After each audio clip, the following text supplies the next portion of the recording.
What's up guys? Void just entered into the Clash Royale arena and we're back at again with the best deck. This 3 elixir spell does damage 3 times, and the more units it hits, the less damage it does. When it's only hitting one target, it does maximum damage, capable of deleting hefty damage dealers like Inferno Dragon, Executioner, and even Sparky.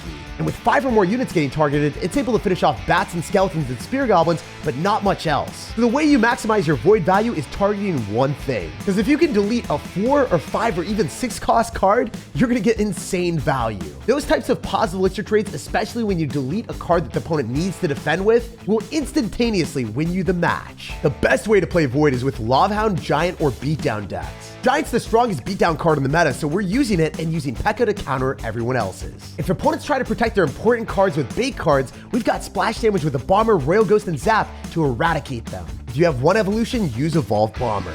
Nothing is safe from Void. It's time to send our opponents into darkness and assert dominance. And massive magic love to everyone that's supporting the channel with credit code SirTag. Yo, we got a game here. So first thing first, we're just gonna chill with the Bomber in the back, and we're gonna wait and see what this guy's gonna do. The impact gaming. Well, the impact of us playing P.E.K.K.A. plus Giant is really profound. If we match in anyone that's running a beatdown deck, they're destined to get destroyed because the P.E.K.K.A. will pulverize it. And then we're able to throw down our Giant behind it or in front of it, depending on what we're feeling. Generally, you want to drop your Giant in front since it is meant to be a tank, and the P.E.K.K.A. does a lot of extra damage, and if it can wiggle its way onto the tower, you win the game. Also, our opponent probably doesn't have great distractions besides goblins. If we can get the goblins out of cycle or destroy them with our Ghost or a Bomber, then I think that the P.E.K.K.A. is ready to pounce on the tower. So, one thing's for sure, our opponent isn't very happy about the situation, it seems. I'm going to go in for a Ghost directly on top of the Musketeer, and it seems like the Musketeer is dead too. I don't love the fact that the Ghost might die to the Mortar. I hope it doesn't get hit. Oh, let's go. That's so lucky. And that's one of the reasons why Ghost is an A or S tier card, depending on who you are. But in this meta, where Dagger Duchess still stays predominantly the best tower, even after the nerf, it's going to be the best. The reason why Ghost is so good is it goes undercover. So then even if the daggers are full, they can't get a shot off before the Ghost reveals itself. So it's a really nice benefit. Also, I don't want to spend any extra elixir here. I think it's just better to let this push die on our end. Guarantee that we're able to finish off the bats and then, you know, maybe go in for a Giant in the back and build up a bigger push that way. The cool thing about Mortar is it's just going to die to the Void. So he's going to spend 4 elixir, we're going to spend 3, and we're going to get a positive elixir trade. And that's why Void is incredibly broken in the meta. That's why pros don't like playing against it, and that's why everyone that's running beatdown decks are generally preferring to play Void because they'll get positive elixir trades.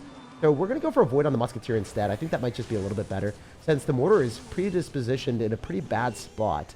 Also, notice how the Phoenix is locking onto the tower, and he doesn't have the Musketeer anymore, so he's just taking a ton of damage. And if we zap on the bats, the Phoenix is still soaring in the sky, and this guy is so dead.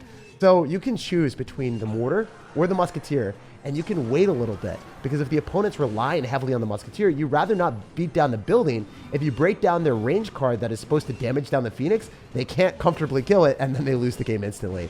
So this guy just gave up. He doesn't even want to play anymore. The impact of our offense was too much for this man to bear. His Musketeer got caught in the snare, and he couldn't avoid the Void, letting us collect all 3 of his crowns. Hey, we got a game against a rank 83 player in the world. Let's go. So we have to hike up a mountain to be able to beat this guy. And honestly, guys, I've been hiking all over Seattle recently, so I'm no stranger for uphill battles. What is this guy going to do? He's going to be going in for a Mega Minion in the back paired with a Miner. So if that's the strategy, I think we're probably playing against a Lavahound deck. There's a chance it's something different, but 90% of the time, whenever we play against someone with Miner and Mega Minion, it is going to be a Lavahound deck. So we're going to go for a Bomber here because he just exhausted his arrows. And that's actually an Inferno Tower. What the heck? Yo, if we go and use our Void, we could just kill it. All right, never mind. He decided to go for Barbarians too. How many amazing ground answers are you going to have in one deck? Number 1, you got Inferno Tower. Number 2, you got the Dark Prince and Barbarians for defenses against Bridge Spam. I mean, this is really ridiculous, my guy. I'm going to use a Zap here because I don't want the Dark Prince to charge on me. I don't know if it does. Yeah, I think it would have 100% charged on my tower. So I don't want to get charged with damage. I'd rather do that.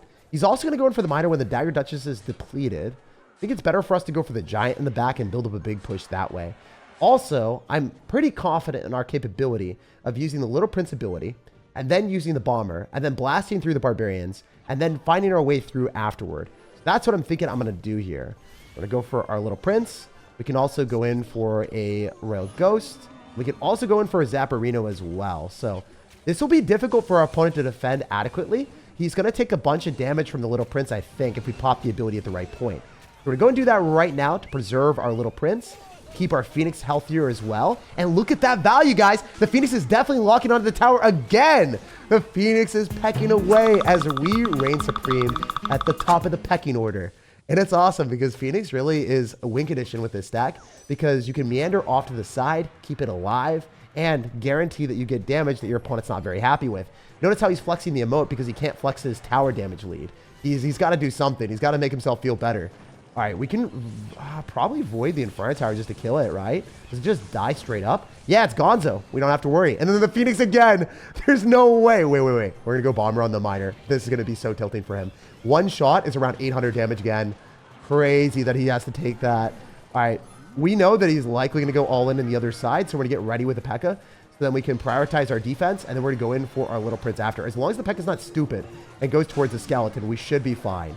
So that's exactly what we wanted to see. The Ghost is going to give him a nice little toast of damage. Then we can go in for a Phoenix and go for our Bomber. We're going to play this as well as we possibly can because we're playing against a top 100 player. I can't ever lose this match. I have to win against these good players. So we're going to go in for a Void, and then we're going to go in for a Giant as well. And since we have the Evo Zap, I think we're in a particularly awesome position to go in for Evo Zap on top of this. And then I think even though if I activate King Tower, which I might, should be fine because we have Evo Bomber. And then we can go for the Void in the back. If you guys are unaware, you want the Void to not hit very many units because it does maximum damage that way. And we might have done a maximum emotional damage to this guy's mental because he can't stop spamming emotes after that loss. That guy finished 145 in the world with over 3,400 medals at the top of Ultimate Champion and 83 in the world in a global tournament. Even though he's significantly better than me, he never stood a chance against our deck, which made him supremely tilted in the end. It's time to send the Shadow Immortal to the Shadow Realm. This guy's going to be going in for a Princess at the start, very first play, and I want to be able to prioritize an awesome offense where we can bait out bait cards in front of his tower so we can use the Evo Bomber or the Zap to be able to pierce through the bait cards for positive elixir trade if he's trying to counter our Void. So our strategy right now is to go for Giant in the back and then try to get him to expect the Void and then finesse him with a splash damage card that he doesn't want to deal with. Also, I'm pretty sure that the Zap is going to allow us to kill those wall breakers. Very nice for us. We'll see what building that this guy is going to be displaying soon. So whenever you're using your Void, you always want to drop it in front. So then if your opponent's going to be trying to body block the Void with units, then the splash damage from either your Royal Ghost or your Bomber will be able to lock onto those units quicker. If you drop your Void in the back, at the back of the Inferno Tower there, then you wouldn't be able to splash onto the bait cards that are in the back. You're only able to splash onto the cards in front of the Inferno Tower. So that's a really nice tip that a lot of people don't necessarily know when they're playing Void for the first time. Also, we just baited out the Inferno Tower, so might as well apply some pressure with the Giant for another push. Also, we really want to get a good Zap here. Wait, this is phenomenal. If the Phoenix dies, it's going to incinerate all the minions. Minions are gone for sure. Wait, the minions died anyway. All right, well, I didn't expect that. I thought the minions were going to stay alive a little bit longer. Then we'd be able to get the Phoenix giving us value, but it is what it is. When we go for a Ghost, he'll probably go Goblin Gang Surround if he plays this correctly. We'll see what he decides to do, though. Is he just going to eat the damage and all in me? Okay, sure. That's a strategy. Does the Bomber bounce twice? Kinda. Sorta. Not really. He could activate King Tower here. It's okay. I'm not really that scared of that. He's going to go for the Evo Knight, and then we can go in for a P.E.K.K.A. here. So our strategy right now hinges on the fact that we can't go for too much aggression because we're just going to get destroyed by an Inferno Tower unless we go for the Evo Zap. So our strategy right now is to go for Giant, go for the Void, get him to go Goblin Gang, and then go for the Evo Zap. Watch this, guys. Everything's gone. He thought he could Inferno Tower and Minion Horde. Little did he know he only gave us more splash damage value. And that's the brilliant thing about this deck. When the opponent feels like they're safe against the Void, their defenses become Void and null. And then you collect the win. This guy just got demolished. And it's brilliant when you can do that with an Evo Bomber because it costs even less elixir. And then you get damage on the tower too. Evo Zap is just fun because it's able to disintegrate any bait card. We might even be able to 3-crown this guy. But as you guys are about to witness, Void is not great against minions. It is able to kill them if the minions stay within the vicinity, but they're not necessarily going to do that very often. We're going to go for a Zap to guarantee the minions are dead. And even though this guy had a rambunctious amount of offense barreling through at the last couple seconds, He didn't even come close to taking the tower, and his other tower was in shambles at 1,300. The task was tagged and bagged. We sent the Shadow Immortal to the Shadow Realm. Hey, we got another one here. Goblin Referee. We're ready for the illegal plays on you, my dude.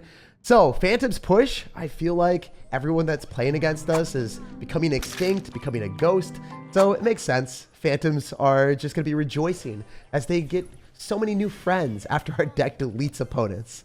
I'm going to go for a giant here. It's obvious to me that we want to go and cycle our bomber and our zap. So it's nice to be able to go for the zap here, keep the bomber alive slightly longer so we're able to guarantee that evolution. Also, the giant is gleefully pounding away on the tower. And oh, wow. Maybe not great anymore. All right, Ghost, please. Ghost and Evo Bomber. I think we're able to kill the Mega Knight. I'm pretty confident the Mega Knight just dies here. It's going to walk towards our Little Prince. Perfect positioning on our end. And honestly, I don't know what this guy's got, but it is spooking me. Barbarians and Mega Knight. Are we just going to play against more and more ground counters as the games go on? You know, we played against Inferno Tower with Barbarians. Now we're leveling up to Mega Knight Barbarians. Like, Clash, what you going to do right here? What's coming next? Is he going to have Mini Peck in the deck? Oh, even worse.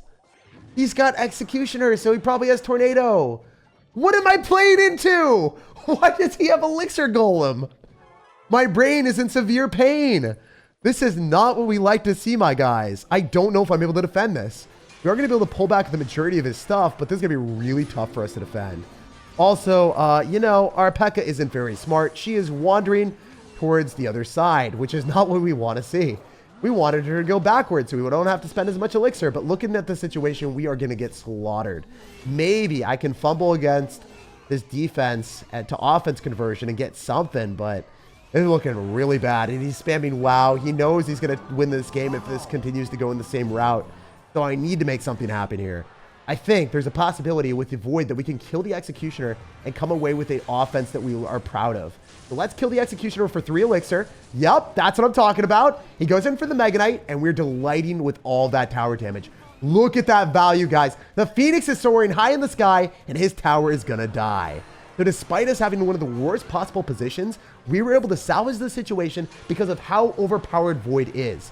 Look at that. I mean, seriously, we were able to kill something for way less elixir and get a really comfortable situation where we're bouncing back in the game. Now I'm going to go in for another Void and just let him know what's up. He has to know that this is going to be painful, right? You can't just eat Voids like for breakfast, lunch, and dinner and get away with it. So I think it's best for us to do this.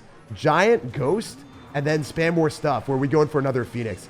It's practically impossible for us to really break through and do anything besides spam everything that we got. Otherwise, yeah, we just lose because homie is going to go and spam us even more. So we got to soar with our giant. Maybe one of the Phoenixes. Both of the Phoenixes resurrect. Okay. Say less, game. Say less. Yo, there's a will. There's a way. He's going to Void, but that doesn't do enough. What if we Void? Please. Oh, barely a loss. Dang it. If only we could block the Void from killing us. You know, we almost won with the Void and we lost with our opponent using the Void, which makes it feel fitting because it is an incredibly overpowered card. The only reason we're able to make a comeback in the game is because our Void deleted Executioners like it was nothing. Insanely intense match. I really thought I won that one at the end, but you can't win every game you play, so we'll bounce back in the next one. You either live by the Void or die by the Void. Either way, someone's going to get voided. So this guy's got the monk in the banner, and maybe we can learn from his mastery and learn how to bounce back. After a loss, we always want to win, and this guy is going to have a tombstone. So I think it's going to be better for us to go for the giant in the back on the same side as the tombstone and make sure that he doesn't get to build up anything behind those tombstone skeletons. And really, because the Dagger Duchess gets all of her daggers depleted, and then it's kind of a nuisance. So you want to support your tower, even if the Dagger Duchess isn't allowing any damage from the tombstone. Also, watch this. The Void should be able to completely kill the Executioner, which is one of my favorite interactions in the game. Even if the guy's going to go for the Bomber, it's not necessarily beneficial for him because he's having his Executioner on his last leg right now. Barely alive. Yo, he's going in. He's going crazy with it. All right. I respect it. I respect the hustle. The Ghost is going to force out some extra elixir, possibly King's activation for him. And now we can go for a Giant plus Phoenix because the way I see it is if our opponent doesn't have any daggers left in his Duchess, he's going to have an astounding amount of problems here. Also, we can go in for the Bomber, splash onto the Tombstone, not have to worry about any King Tower activation because we already gave it to him. We're going to zap here. We are going to be able to kill the Bomber. And look, That giant is punching away on the tower. It is having a glorious feast and a festival of punches. Obviously, our opponent is not enjoying that. He's going to go for the monk, and he's still going to take an astounding amount of damage. One more punch. Oh, come on. I was going to say one more punch for the One Punch Man time, but didn't happen. It's all good. We know that our opponent's likely going to be having a graveyard deck, so I can just go and cycle my P.E.K.K.A in the back and wait for the monk to meander its way up. Then I can go for the ghost last possible second to finish that off, and also guarantee that he doesn't get that much damage at all while we're able to build up a bigger push. If he goes Executioner, it will die. I'm going to drop the Void, and also on top of that, we do have the Rail Ghost, so it should be able to lock onto what we need. Awesome, look at that. Now it's just going to die to a Zap or Evo Zap, depending on what we want to do. Screw it, let's Evo Zap. That's definitely better, because if we're able to pop the Tombstone, Skeletons are going to die to the aggressive Bomber anyway, right? Oh, wait, he's going to go for a Bomber of his own. Yo, there's no way he's stopping this. The Giant's coming through. He has to go in for a Monk, and then he also has to go in for an Executioner to kill the Phoenix. But if he drops an Executioner to kill the Phoenix, he can't body block. So it's just a really awful position where he has to spend more elixir than us, and that's where it's really tough to defend. If you find a position where you can go in for a Void on top of the Executioner, go for it, but he dropped it in a position where I can't necessarily hit it just yet, so we're going to have to wait for it to walk up a little bit. Now we can go for the Void, continuously pile on more pressure, and know that he can't go for a Balloon. Because if he balloons, then he's not able to defend, and then he loses the game to the Giant. We have our tower at 4,000 HP, where we are piling on the pressure. I think it's just going to continue to mount, where our opponent is just fumbling the bag. So, despite him having Monk, and also Tornado, and also Tombstone, he's really struggling to stop us. I'm going to go for the Phoenix. I'm going to drop a Void in the back because I think that's going to be our best bet. It guarantees a bit more damage that way, and we can start to spell cycle with Void. Also, we have Evo Zap, so there's no way he's stopping this anymore. It's GG, my guy! How do you feel to get spell cycled by a Giant deck? I feel like that shouldn't be happening very often, but that's what this Void deck can do. It has unbelievable damage potential, and even though our opponent had 500 HP, he had no way of stopping our spell cycle of pain. As you can see throughout the entire day, Void's versatility is unmatched. Whether it's deleting Executioners, breaking down buildings for positive elixir traits, or spell cycling, this spell can do it all. Hit the like button with some dark magic, subscribe for more daily content, and have an incredible rest of your day.